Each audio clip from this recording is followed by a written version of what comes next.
Hey guys, welcome to the channel. Today we're going to take a look at massively improving both the strength of my 1986 Mustang, but also its handling capabilities.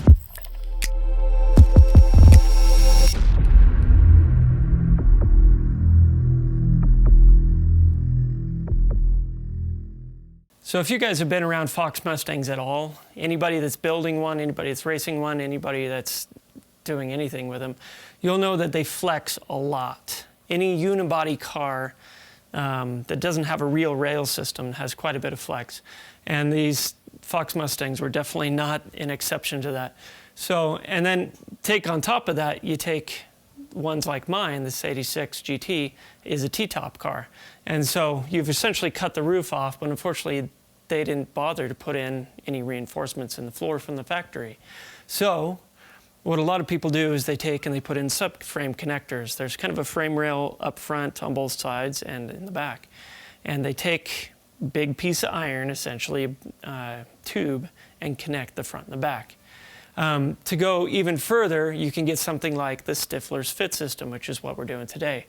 And that has those subframe connectors, but also outer rails that run along the pinch welds and an interconnecting web going down the center in between those pieces. And just seeing that extra metal, that extra reinforcement from the center out, just really covering the whole bottom of the car more or less, just made so much sense to me. I've been waiting for a couple other projects to get finished on the cars, things that weren't quite as far as I wanted, a couple things that I wanted to make sure were done before we got to this subframe system. But it's finally time. We got it done. I'm going to take you over to my cousin Mike's house, and so grateful that he has his lift. We're able to get it up and get this done. It is possible to do this without a lift, and I'll show you kind of how, but I really wouldn't recommend it. I can't imagine doing what we did, just laying on your back, especially with a lot of welding, sparks coming down on you. If you have a lift, you can rent one. Whatever the situation is, ask a buddy. I highly, highly recommend you do that. But let's head over and get this done. Hey guys. So we're here with the 86 Mustang, and we are going to put in the Stifflers fit subframe system today. Just wanted to help anybody who's been looking at the system, seeing what's involved and what it takes to get all put in. We're here with my cousin Mike and buddy Clayton. Hello. And we got Mike's pretty sweet 912 project down there. That's usually up on the lift, but we pulled it down and threw the Mustang up here. So just a quick little overview. So the system here, we have these guys on both sides of the subframe connectors. Ties the car together. These outer rails run right along the pinch welds, and you'll see all this later, but it runs right up against the pinch welds, and then they lattice work in between just to get it real strong. So we're gonna get going. We'll probably pull a little bit of the interior because I need to do some work that reworks the fuel lines underneath. But we're gonna get the car up and start getting things into place and tacking it up, and then pull it down and get it all welded up. So first step for everybody, just so you know, they really nice. They taped all these weld points off before I powder coated these. So all you got to do is peel the tape off, and then you got a nice clean surface to work with when you're welding up. But some of them's a little difficult to get off, so just grab a razor blade or whatever.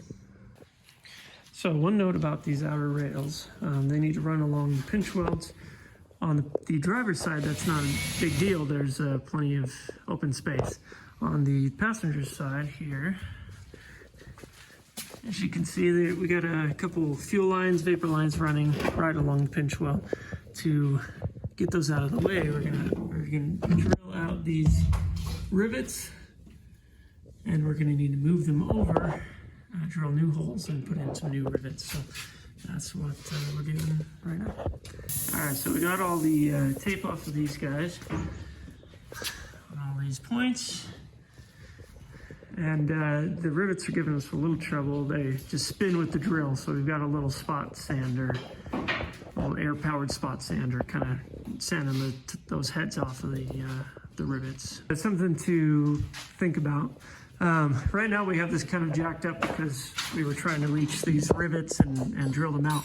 But when you're putting the actual subframe up, you want to have the suspension loaded as it would be when you're driving, so everything's lined up as it should. Just for reference, if I put this car up on jack stands in the front, just to show how much it flexes, if I open the door and then I try to shut it, it actually won't latch because it's flexed enough that it no longer lines up. So you want it to be level, if at all possible, and loaded on all four wheels. If you can't do that, like on a lift like this, and thank you, Mike, for letting us use your lift, you can load the suspension by putting jack stands here on the two axles, and then sides of the axle, and then underneath this spring, I don't know what you want to call it, cup, would be another good two places to put the jack stands. And that way you're fairly well loaded on the suspension, and just try to have it all level. All right, so we got all these lines out of the way. And what we did here, you can kind of see we got this subframe put in for a second, but there's this little bolt here that holds these fuel lines on. You can loosen it up and kind of shift them this direction to give yourself a little bit more room over here on this pinch weld. And that's a 8mm. And then there's also this brake line. It's the emergency brake, I believe. That usually bolts right up here. And that is a 3/8 bolt. It's so annoying. These cars used both metric and standard, so imperial. So it's like you gotta have two sets of tools for everything, but it is what it is. So we got those there. Then we got this main brace kind of bolted into the car, just kind of lined up so we can get everything else kind of mocked into place here before we tack everything up. Something I noticed when we're getting this mocked in, it lines up really well with these rails, but there is a little bit of overlap between the rear control arm and this. So I'm gonna just weight it a little bit to this side. Even if there's a little bit of overlap on this side, that's okay, because I don't want any clearance issues later if we're trying to take control arms in and out. But by pushing it that way, it actually lines up really nice with this edge, so in the front, so that'll be good. So the instructions of this notate that it comes with hardware, but I never found it, and maybe I just lost it because I've had this kit for a while. But I found replacements because the factory seats will not, or sorry, seat bolts, rear seat bolts will not be long enough for what we're doing here, because it has to come through and have room to put on the nuts and all that. So they're fun replacements. They're pretty normal. They're M10s, they're metric M10 dash 1.5 is what you need. And these are 50 by 50, I guess, length. So that'll get you what you need to do this project, so you can get these bolted up. So just a note about these side rails. In the photos you'll see online and in the instructions, they're actually shorter because this piece actually used to be shorter.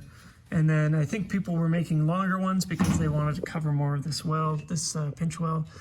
And so they actually started shipping a longer rail on the outer. So if it doesn't, on the pictures it looks very offset because of how short the rail is. If it doesn't look like that, it's because the rail is longer on the newer versions. So what we did to mock this up, we took this outer rail and just clamped it end to end.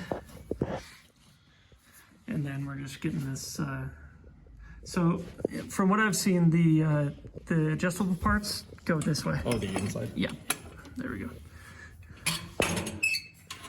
And it should line up correctly for you.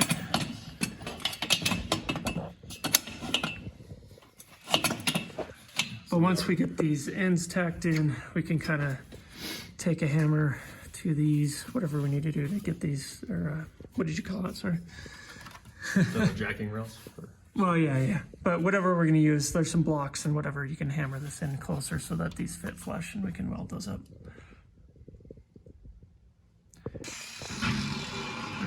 So you guys will probably find the driver's side to be a lot easier than the passenger side. Passenger side, you had to move all the fuel lines as well as unbolt this brake line really to be able to get that rail up into place. This one, I didn't even have to undo the brake line, and there are now fuel lines, so everything just slipped up in there nicely. So we're just locking up, making sure that all the bracing fits nicely, and so far, it does. Everything good? Yep, I like it. Nice. Looks great. For some reason, they didn't clean off these sides from the factory, so you're just gonna have to grind off some of the powder coating so that you can weld up. So we got both sides bolted and clamped in where we all want it to be. So we're gonna get this bracing up, kind of press it up where we need it. Adjust, nice thing about these is adjust these exactly where you want it. Put a tack here into the to the rails, and then we will, after we've got everything up kind of where it needs to be and tacked in real nice and tight, we're actually going to pull the whole things down from both sides, bring them out here and weld them all up. And that way when we do that, we can actually weld a little better, because if we had it up in the car when we did it, we wouldn't be able to reach these top edges. But since we're pulling it down, we'll be able to get it welded thoroughly all the way around to make sure it's nice and strong.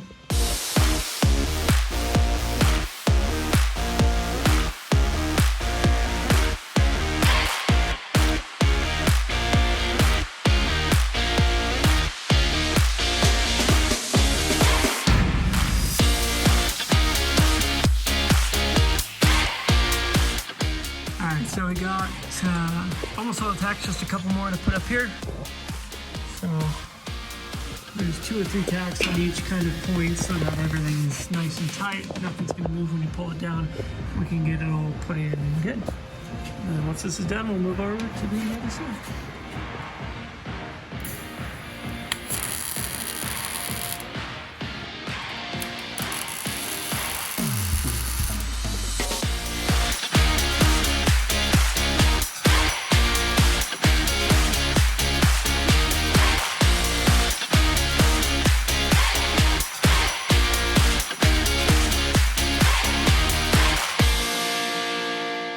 Got everything tacked in for both sides, which is awesome. It looks really good, fits brilliantly actually. Everything just lines up really, really well since it has these adjustable points. Now that they're on there, we've got everything kind of tacked up here and back there, so nothing's gonna move. And there's 2 or 3 tacks on each weld point, so we're gonna be solid when we pull it down to fully weld everything. And then I went around the whole car, and on every point that's supposed to weld, I've kind of marked on the car where we need to grind. You know, just all the different points we need to grind, and that's on both sides. And then on the pinch welds as well, we're going to grind and weld those. And when we put them back up, we'll probably hammer in the pinch welds a little bit so it all fits flush. So, and just as a side note, these pinch welds were destroyed because dumb people use them to jack up the car. So I went through yesterday and straightened these best I could with just a pair of pliers, really, laying on the ground. So now they're all straight enough for our purposes. And then same thing, did all the same things over here. But before we pull this side down, we are going to take a look at these fuel lines that are now running underneath here and find good mounting points to re-put these tabs drill and rivet these tabs back into place.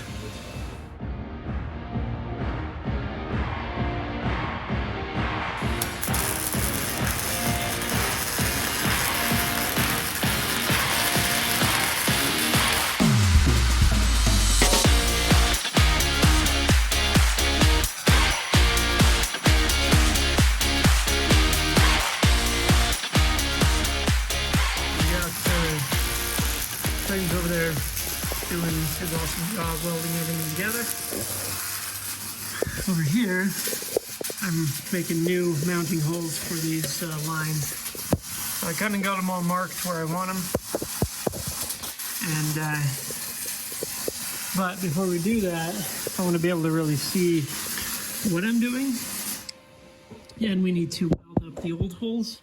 So I want to get this carpet out of the way so there's no issues with heat. And so I can see what's happening when I drill and put in the new rivets for the new mounting holes. So if you've got your factory seats still in, your factory seat bolts, it's actually a 15 millimeter socket, just so you know. And I usually, like to slide the seat all the way forward, loosen the back ones, take those out, and then slide it all the way back, and then take out the fronts, and then vice versa when you're putting it back in. All right, seats are out. Only other things, we have a trim panel here that just has Phillips screws, so I'm going to pop that. And then this little, I can't remember what it's called at the top of my head, but the kind of star patterned bolts that hold the seat belt in here. This one needs to come out so that we can pull the carpet back and these mats. So we're gonna get these mats out, get all that hardware off, and we'll just peel this carpet back and be good to go. Cool, and we are done. So got it all pulled back. You can see I've already done all the sound deadening in the front here. So we will just go down and drill our new holes and get those things riveted back in. Though we'll probably have Clayton come back over and weld up the old holes real quick. Just spot weld those real fast so we don't have those open holes in the bottom of the floor. All right, so first things first, I had Clayton come over and we welded up the old holes so that we're not leaving any holes in the bottom of our floor pan here. So I'm going to grind those down real quick, and then I'm also going to take a wire brush to all of this and get this all cleaned up nice. And then on both sides, I'm going to throw up some new seam sealer all along this seam. So you don't want any water and junk getting caught up in there. So we're just going to help the car stay as clean and nice as it already is. So that's what's next. All right, so what we did here is I took this wire brush to this whole side, and then I hit it with a etching primer just to seal the metal in nice for our purposes. Nice enough. Same for over here. And then this one is complete, it's all welded up, so I'm going and hitting all of the welds with the wire brush, just making sure we have a nice clean metal that I can then etch. I'm going to do some more etching primer on that. So, and then it'll be ready to go up. All right, guys, it's been a while. Done lots and lots of work. What I did is I drilled the new holes for the mounts for the fuel lines, and just got to push the rivets up into it. I got one in because of the angle. I was able to do it right there.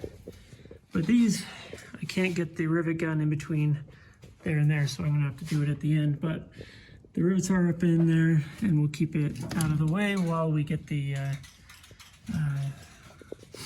subframe put in.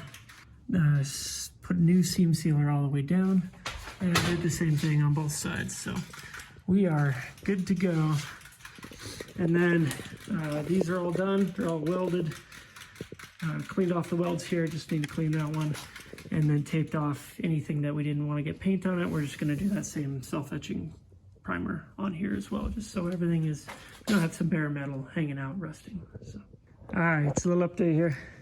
So after we cleaned off, got the welds kind of ground down with a wire wheel, hit it with some grease and whatever remover just to clean the surfaces real nice, and then hit it with this etching primer.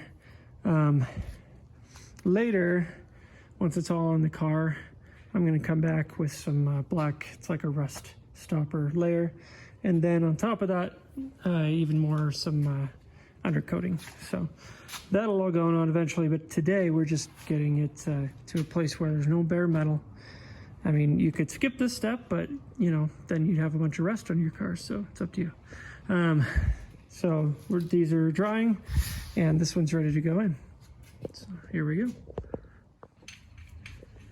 All right, so we have a little bit of clearance issue, or I guess not quite up to clearance issue. So we're just trying to get this fitment so this touches and we can weld these points together. So I'm gonna try to jack it up just a little bit. It fits all the way back, like even the ones up here fit nicely and the ones back there fit nicely. This one's just a little low. So we're gonna try to push this framework up just a smidge so it touches this frame rail. All right, so that, the jack helped a good amount. It's got that a lot closer to the frame rail. We'd still have to layer the weld in a good amount, but it should work. We did throw this washer in to kind of fill that gap a little bit, and we'll just weld up around that, and then I'll grind that down. But that should do the trick. We're getting going here.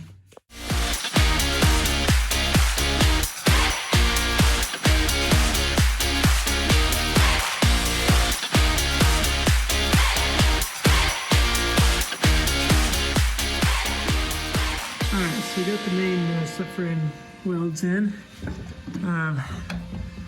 but on the pinch welds, what we did is just jacked this side up just a little bit, just to snug it up against the car as much as we can, and kind of even it out from the back. So on we go.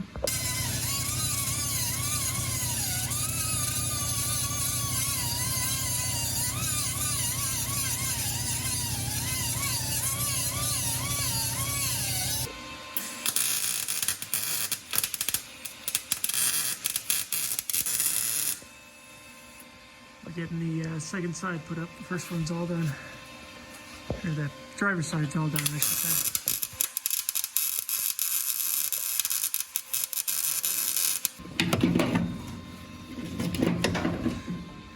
So this part's tough for a few reasons.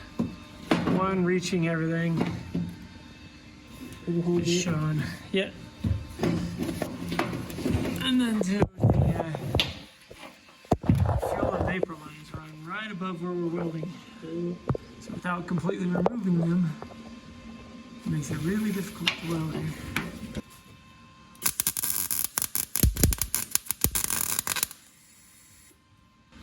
So what everybody watching sees, we got this piece of metal here to tuck the plastic vapor line behind, just so that it stays away from the heat.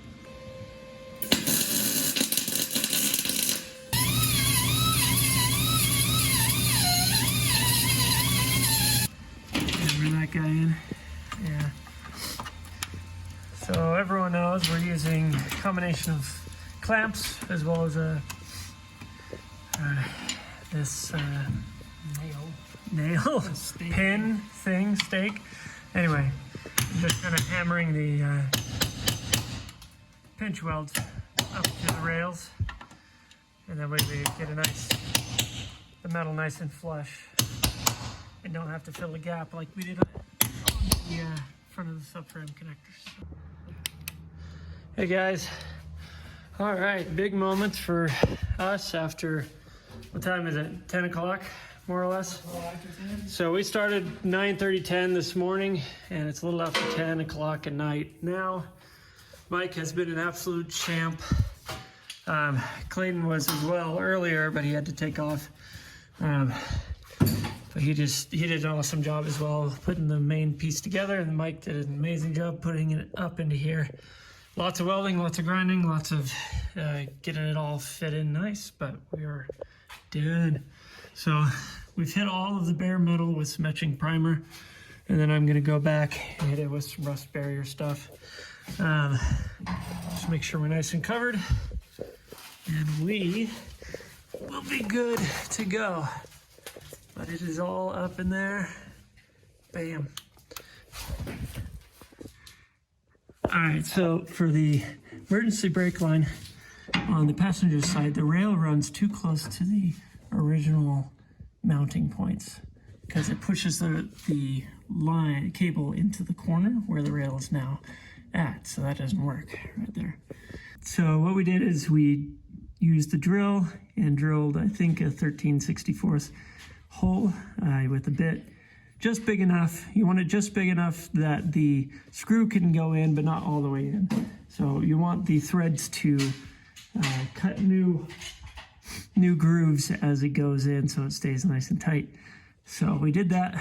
We screwed the screw in, then we pulled it back out again, and then we put the bracket up and screwed it in again, and we're tight and have a nice secured emergency brake line running now, connected to the Stifflers subframe rail there.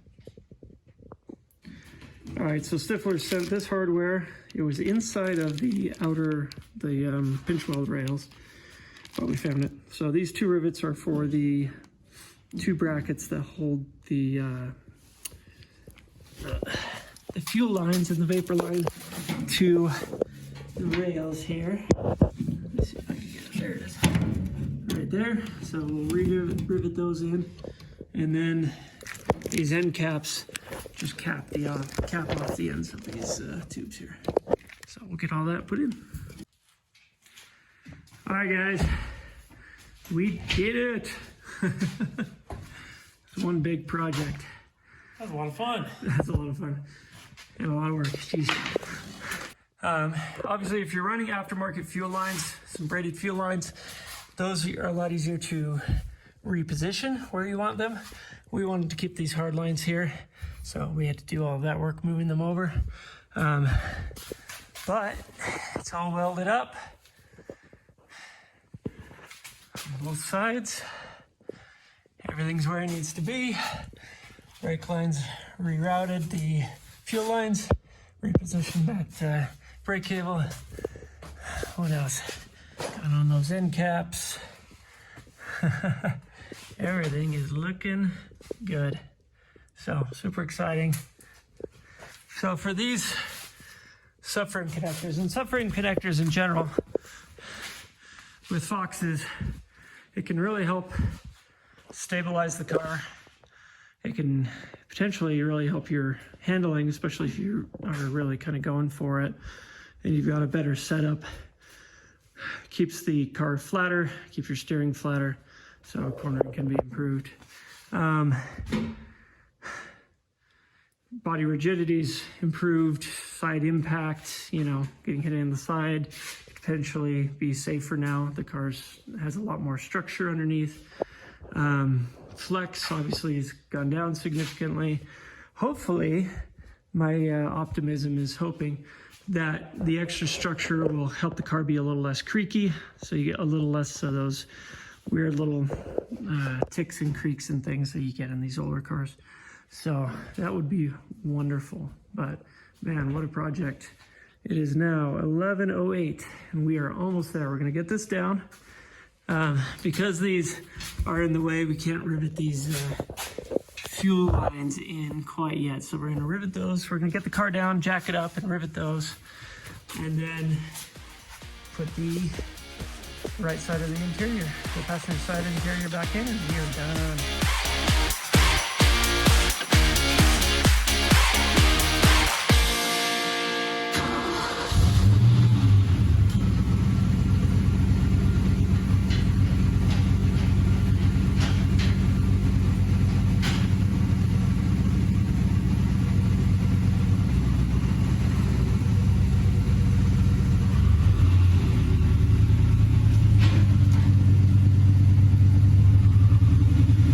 We're done. Done, done, done. The interior's back in. Everything's buttoned back up. The rivets are riveted underneath, so all the fuel lines are where they need to be.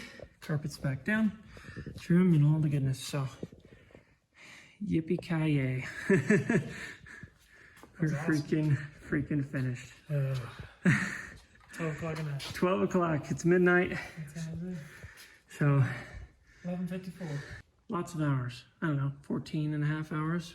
Yeah, it was a project. Hope that helps. If you have any questions, let me know. But I tried to be really thorough and kind of cover every step and every kind of obstacle we ran into. So, and I'm looking forward to driving this thing now. All right, it is the next day. We are back home and just pop the car up real quick so we can take a look. Everything feels and looks really solid on both sides. Let's see if I can give you a view here. There we go.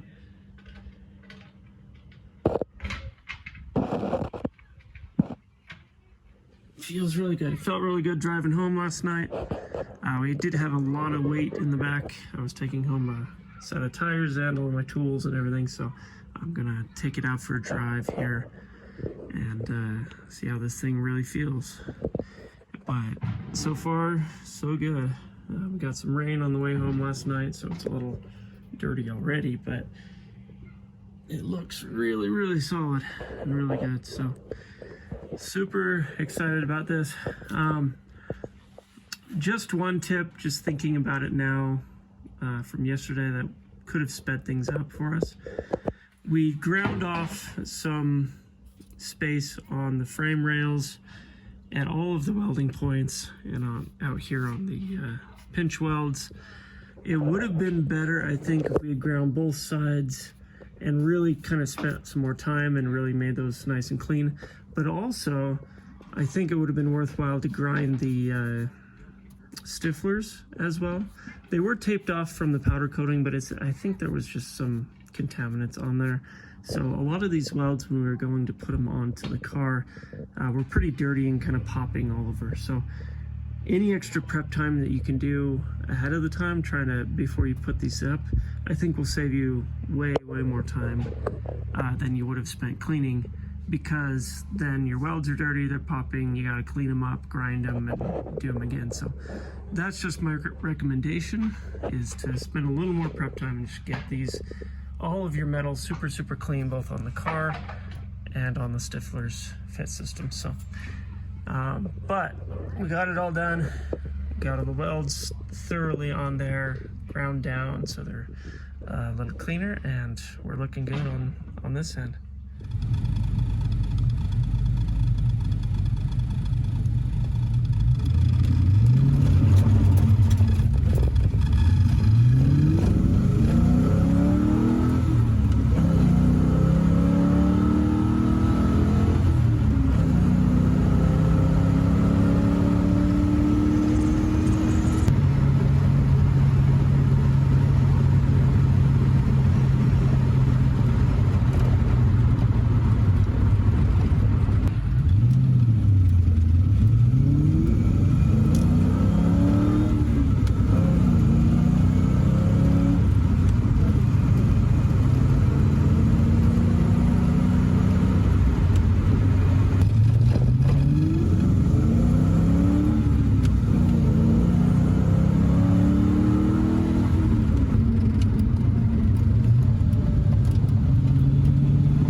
All right, guys, we did it.